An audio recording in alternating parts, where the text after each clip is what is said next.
Bon, salut à tous et je vous présente aujourd'hui, on va pas faire d'introduction qui dure 3 heures. C'est un véhicule en vente. Vous l'aviez présumé sur la petite story que j'avais faite. Donc je vous propose aujourd'hui ce magnifique Fleurette migrateur. N'oublions pas, Fleurette migrateur 73 LD. 73 pour 7,30 m. Alors là, il paraît peut-être très long, mais je suis en vue, je trouve plus le mot, en grand angle, voilà. Donc il n'est pas si long que ça, il ne fait que 7,32 m. C'est déjà pas mal, hein, je suis d'accord.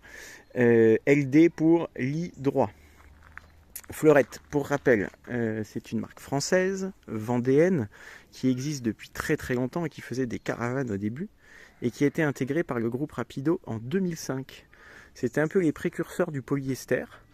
Donc celui-ci, de juin 2008, donc il fait déjà partie de l'ère Rapido. Il est effectivement full polyester.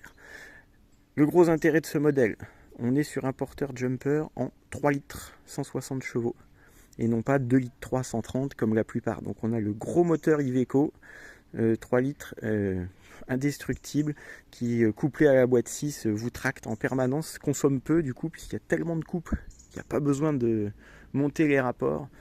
Un super véhicule monté sur châssis Alco à voie élargie, avec un intérêt malgré tout, c'est qu'on a une garde au sol qui est relativement élevée. Ils n'ont pas trop mal géré leur truc chez Fleurette sur ce coup-ci, malgré le grand porte-à-faux. On arrive à avoir, vous voyez, il y a un attelage aussi, on arrive à avoir une garde au sol qui est tout à fait convenable. Donc particularité des Fleurettes, on a cette face arrière entièrement moulée dans le polyester monobloc avec les jolis ferrons intégrés et la galerie, l'échelle pour monter sur le toit est cachée derrière ce truc là en polyester qui se verrouille, qui bien évidemment on retire pour découvrir la galerie. Ça évite que n'importe qui monte sur le toit. On a un porte-vélo, porte de vélo, la caméra de recul. Donc ce véhicule, juin 2008, n'a que 60 000 km, ce qui est absolument rien, avec tout un suivi sur facture. On a tout le suivi depuis le début, c'est une 3e main, mais qui a toujours été très entretenue. Des gens méticuleux, et surtout le dernier propriétaire qui me l'a confié pour la vente, un abonné que je salue, salut Alex, qui a vécu dedans pendant un tout petit peu plus d'1 an, et qui en a pris grand soin, et qui a apporté pas mal de modifications à l'intérieur. Ça en fait un véhicule en fait unique. C'est pour ça aussi que je tenais à vous le présenter, que j'ai accepté de le reprendre. Vous verrez dans la visite intérieure que il n'y en a pas deux comme ça, puisqu'il a été modifié pour convenir à son usage. Et très bien modifié. Hein, on aurait pu dire bidouillé, mais si ça avait été bidouillé, je ne l'aurais pas pris. Et là, c'est des belles modifications. Tous les autocollants ont été retirés. Il reste encore les traces, là, un petit peu. Ça se voit surtout quand il fait pas beau. Alors là, aujourd'hui, on est gâté par rapport au temps. Je voulais le laver avant de le présenter en vidéo. Mais le temps est dégueulasse en permanence, donc il est tel qu'il est. Il sera lavé pour la livraison, en espérant qu'on ne soit pas sous des trompes d'eau non plus, ou qu'il neige pas. Donc il est très très propre. Donc tout ça, c'est des panneaux polyester avec un toit à recouvrement. C'est une pièce unique. On peut noter pendant qu'on est sur l'extérieur qu'on a le système SOG sur les WC, donc pour l'évacuation. Ensuite, on va trouver aussi, bon là c'est nos arrivées classiques, la prise 230, réserve d'eau, Truma, et là accès au boiler. On a un accès dédié.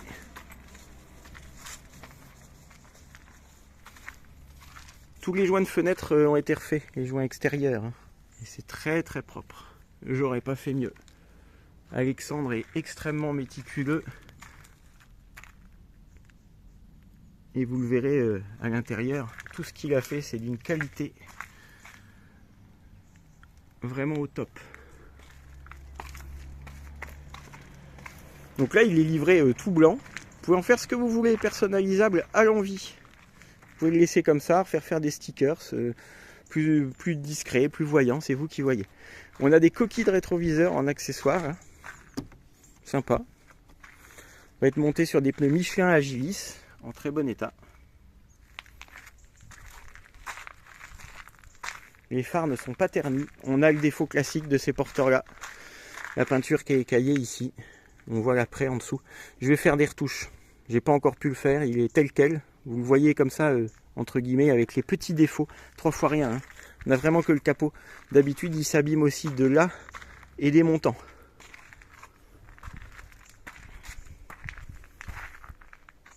On a un store, évidemment. Accès au gaz. Et petite particularité de ce modèle, assez sympa.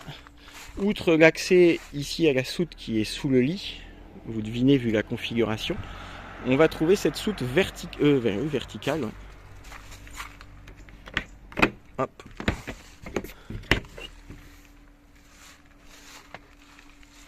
Donc ça fait un grand rangement extérieur. À la base, ça c'est une soute à ski.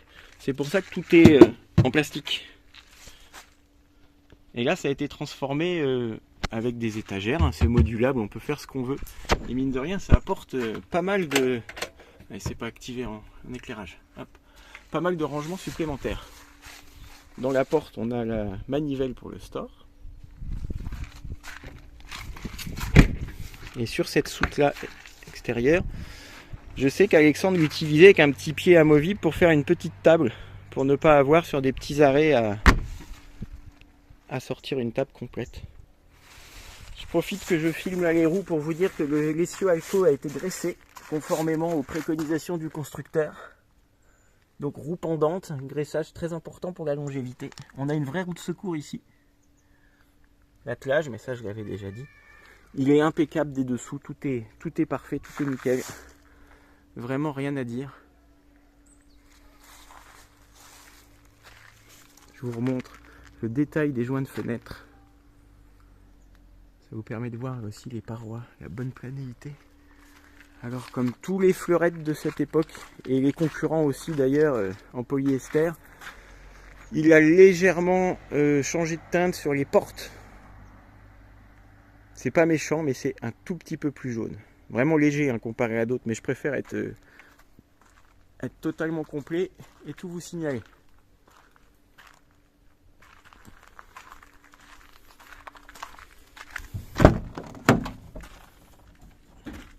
Donc après, je vais vous faire tout l'intérieur en détail, hein, mais je vous montre comme ça vous permet de voir l'état global des parties extérieures de la cabine.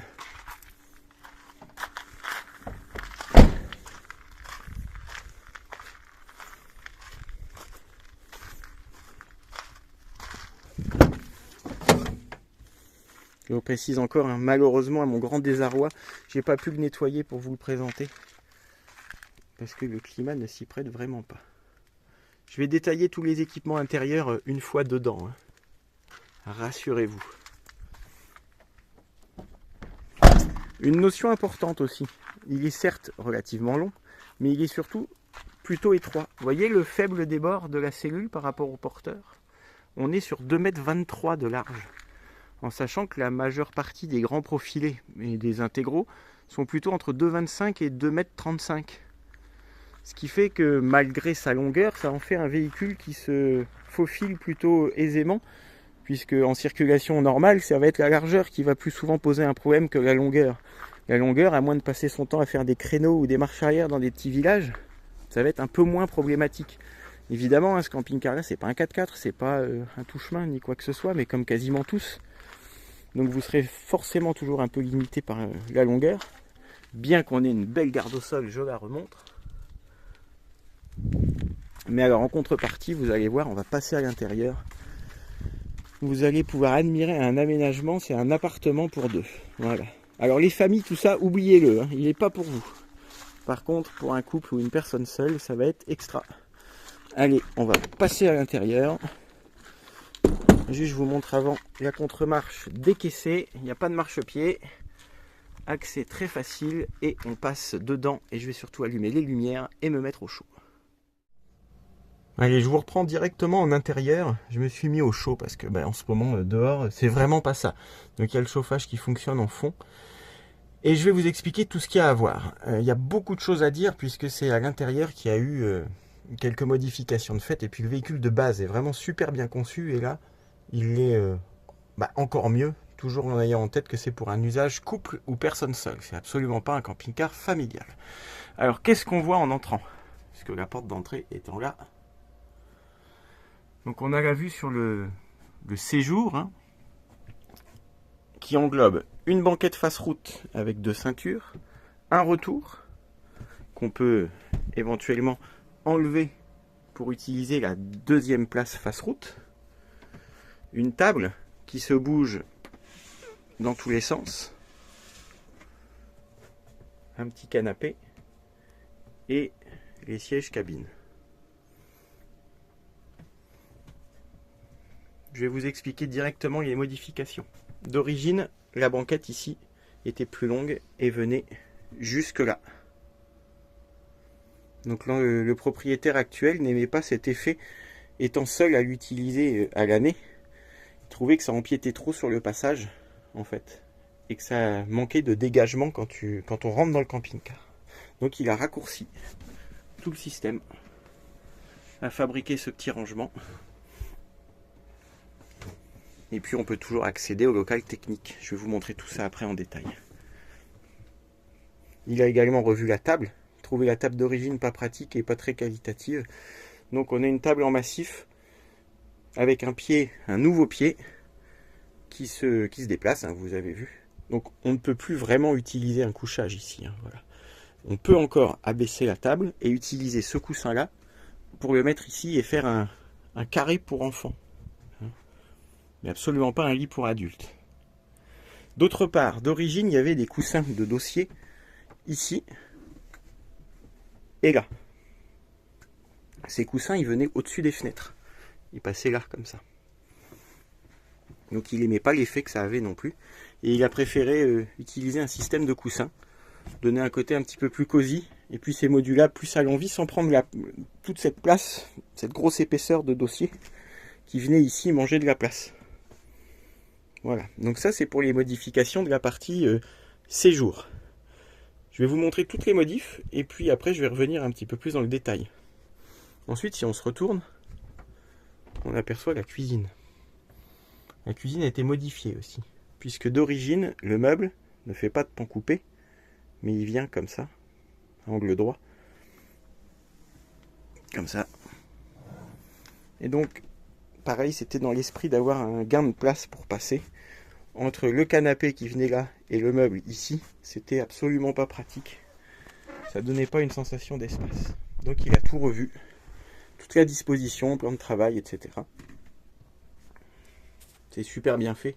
C'est du travail d'excellente qualité. Il n'y a vraiment rien à dire.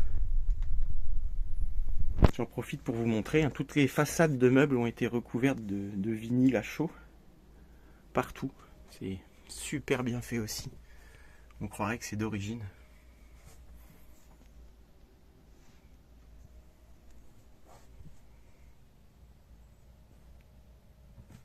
Histoire d'éclaircir un petit peu, puis d'accorder avec le ton des housses.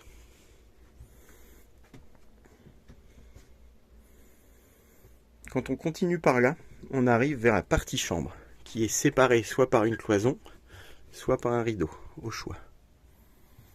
Donc lit en longueur, dit à peu près à la française, mais moins biseauté que les lits à la française, avec une coiffeuse en face, un meuble coiffeuse, qui a lui aussi été modifié. Parce que sur ces années-là, il n'y avait pas le décrochement. Là. Donc pour accéder au cabinet de toilette, la porte venait se mettre comme ça. Donc lui, il a tout modifié pour qu'il puisse y avoir un grand passage. On a l'impression que ça a toujours été fait comme ça. C'était le cas des premiers modèles en fait. Et à partir de 2008, eh ben, ils sont devenus avec juste une légère forme comme ça qui était très gênante. Donc lui, il a tout refait. On va rouvrir un petit peu là. Cabinet de toilette ensuite, mais avant de vous le montrer en détail, donc c'est cabinet de toilette dans la longueur, dont la douche va être derrière le lit. Et après, on a le rangement vertical à l'extérieur qu'on a vu tout à l'heure. Je vais vous refaire un petit tour des caractéristiques en repartant de la cabine. Alors ici sur l'avant, on va avoir, je remets un siège dans le sens, hop, on va avoir notre porteur, donc Citroën Jumper, 3 litres 160 chevaux, tout équipé, puisqu'on a vitre rétroélectrique, régulateur de vitesse, climatisation, autoradio, grand écran tactile, Bluetooth qui gère aussi la caméra de recul. Je précise que la caméra de recul dans l'état actuel ne fonctionne pas. C'est la seule chose qui ne fonctionne pas dans ce camping-car. Il y a sûrement un souci sur la caméra en elle-même derrière. Donc ça c'est à voir. La boîte à gants climatisée ici. Donc là vous mettez une bouteille au frais. Et les doubles airbags. Boîte 6 aussi. Je le reprécise encore, c'est le moteur Iveco 3 litres DCI 160 chevaux. On a nos stores de cabine intégrés, très bien intégrés d'ailleurs. Tout est en super état. Ici on va retrouver toute la partie solaire, contrôleur solaire. Ça c'est un bel ajout aussi, puisque je vais vous détailler ensuite là tout ce qu'on va trouver en technique ici. Il est grandement amélioré comparé à l'origine. Puisqu'effectivement dans ce coffre là, on va trouver ici d'abord un accès rapide au régulateur Victron MPPT 130 qui se contrôle avec le smartphone.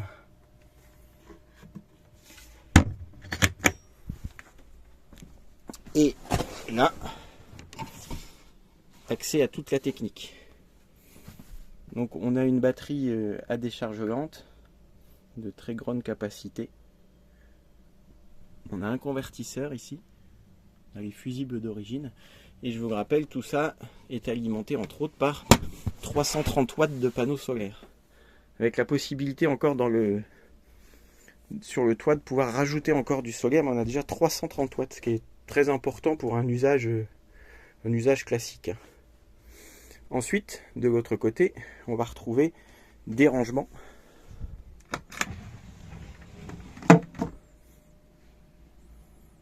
Il y a des antidérapants partout dans chaque placard.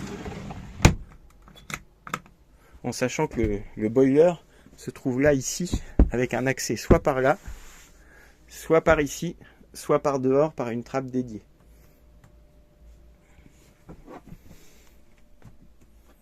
Petit gadget sympa à vous montrer. Je vais éteindre les lumières de l'avant. Hop, oh ben je vais éteindre ici aussi. Et alors il avait installé, on fait tac, tac, tac, et tac, et on se retrouve avec des lumières d'ambiance programmables et personnalisables à l'intérieur.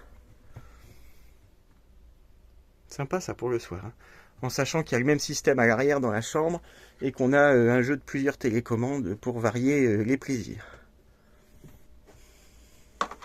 Je rallume. Ici, dans les petites modifications apportées aussi, les appuis-têtes ont été retirés, puisqu'il n'en avait pas utilité, voyageant seul. Ça a été remplacé par ces petits rangements, très pratiques, qui sont simplement collés avec du double face, donc il n'y a pas de trou. Pareil ici, ça peut se retirer si on le souhaite, et on dispose des appuis-têtes à remettre pour ceux qui voudraient. Après, comme je le répète encore, c'est un véhicule qui est vraiment fait pour deux, donc potentiellement, pas grand monde va voyager ici sur la route. Les placards ont leur double, hop là, voilà, tous ont des rangements en dessous.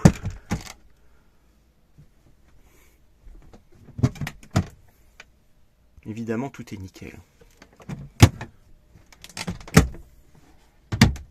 Là, on va retrouver des petites niches.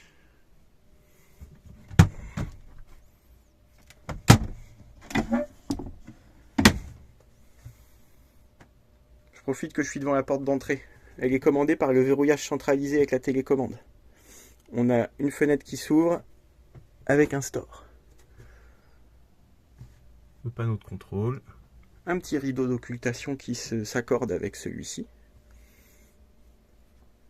Je reviens sur la partie cuisine maintenant. Donc les modifications apportées ont induit le changement, je vous enlève tout ça, de l'évier et du réchaud. Donc tout ça c'est tout neuf. Petite plaque de feu Dometic, c'est bien suffisant par rapport aux 3 plaques qui prennent une place folle et dont on n'arrive jamais à utiliser les 3 feux en même temps d'ailleurs. Évier. ont été déportées les prises. Ici, on a une prise 220, une prise 12 avec adaptateur USB pour celui qui voudrait. Ces prises normalement étaient situées en façade, ici. De même que la commande du chauffage, que le propriétaire a choisi de déporter à côté du lit. Ici. Pour pouvoir commander ça sans se lever. Alors qu'avant, il fallait aller jusqu'à la cuisine pour gérer le chauffage. La crédence aussi en adhésif avec un effet carreau vieilli. Vous voyez, moi j'aime beaucoup le rendu. Vous voyez la qualité des joints. C'est un monsieur qui travaille vraiment mais très très bien. Donc on a le four à gaz en dessous avec des grands rangements. Hop.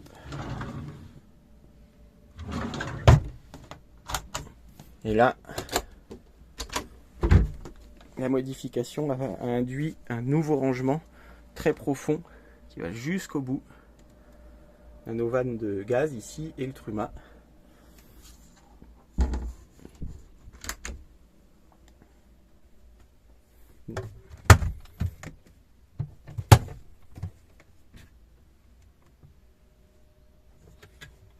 Les grands rangements. Ici se trouve la télé, qui n'est plus finalement qu'un moniteur. Il n'y a pas d'antenne. Lui, il utilisait une Chromecast Amazon. Et ça suffit très bien, ça fonctionne très bien comme ça. Donc on a un écran, le maximum de la taille qu'on puisse mettre dans le genre d'emplacement. Hop là. Et de l'autre côté, on retrouve le grand frigo Dometic à sélection automatique de l'énergie, qui a été rhabillé aussi. Un super état à l'intérieur. Hop. J'essaie de... Ça fait des ombres avec les lumières, mais c'est tellement plus lumineux à l'extérieur. Hop là. Et un grand rangement en dessous.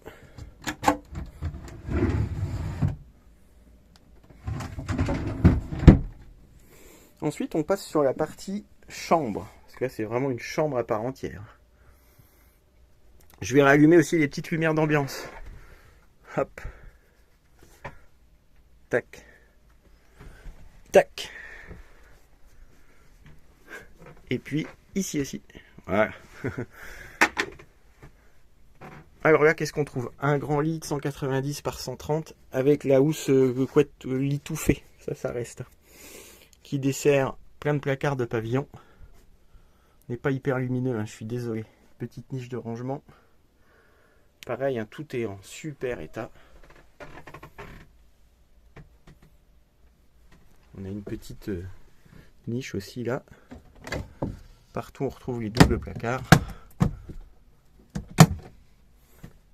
Évidemment un grand lanterneau aussi avec store et moustiquaire. C'est vrai que j'ai pas parlé de celui de la cuisine et celui-ci qui est plus grand. Qui a une légère fente sur le dessus à l'extérieur, mais sans conséquence. Ça se voit même pas là. Hein.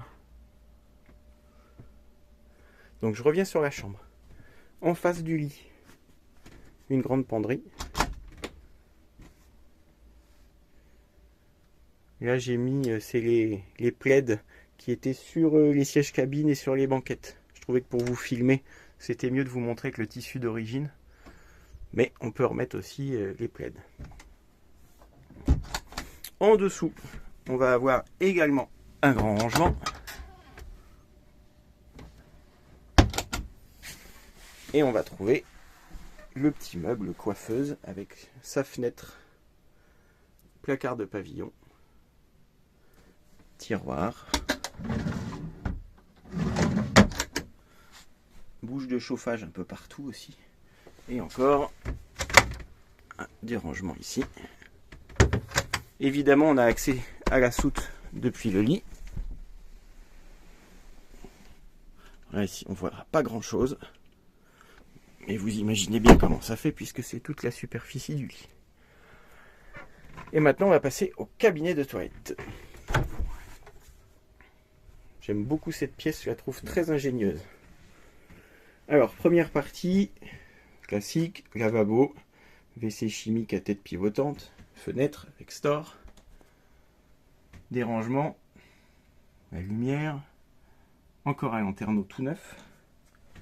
Et ensuite on passe hop, derrière le lit, en gros, on a notre cabine de douche. Avec sa propre lumière, un petit étendoir à linge, télescopique, et donc on a une cabine presque moulée, avec une paroi rigide. On va trouver un miroir là, et un miroir sur la porte.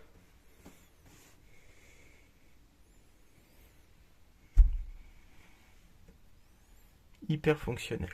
Et de là, on a une vue sur la totalité du camping-car.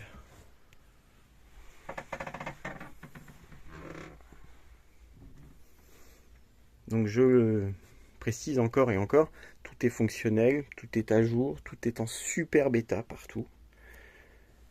C'est un véhicule qui est fait pour vivre dedans, pour celui qui voudrait, hein, sans aucun souci. En résumé, c'est un camping-car qui n'est pas prévu pour les familles. C'est un petit boudoir, un petit appartement pour un couple ou une personne seule qui voudrait avoir ses aises, vivre à l'année, faire du télétravail. Tout est possible. Vraiment de la belle qualité. Donc il est disponible très rapidement. Il me reste le contrôle technique à passer. Il est à jour de tout l'entretien, etc. Donc vous n'avez plus qu'à tourner la clé de contact et à rouler. Pour ceux qui seraient intéressés, celles et ceux, il n'est pas en annonce officielle, pas sur les sites bien connus. Je ne le mets que par la chaîne. Vous pouvez me contacter par l'adresse mail qui s'affiche à la fin de la vidéo. Évidemment, dossier sérieux uniquement, financement déjà vu, etc. On ne perd pas de temps avec des rêveurs, s'il vous plaît. Je vous annonce le prix, même si je l'aurais marqué dans la description. Je vous le redis ici, ceux qui auront suivi jusqu'à la fin sauront. Les autres vont me demander dans les commentaires. Je le propose, donc le propriétaire en souhaite 34 000 €. Ce qui est tout à fait raisonnable, vu le kilométrage, 60 000 avec le 3 litres et non pas le 2 litres 3. Et la qualité de tous les équipements qu'on a. C'est la même chose chez un pro, partirait à 39 ou 40 000 là en ce moment. Donc 34 000 €, tel que vous le voyez là, avec tous ces équipements. Je précise aussi qu'il est livré avec les rallonges, quelques accessoires en plus, etc. Donc 34 000 €, il est pour vous. Et j'attends vos mails. Il n'y en aura qu'un à vendre. Donc désolé pour ceux qui ne l'auront pas, mais ça sera le plus rapide avec la proposition financière la plus sérieuse qu'il aura. Voilà, en espérant que cette visite vous ait plu, et je vous dis à très bientôt. Bye bye.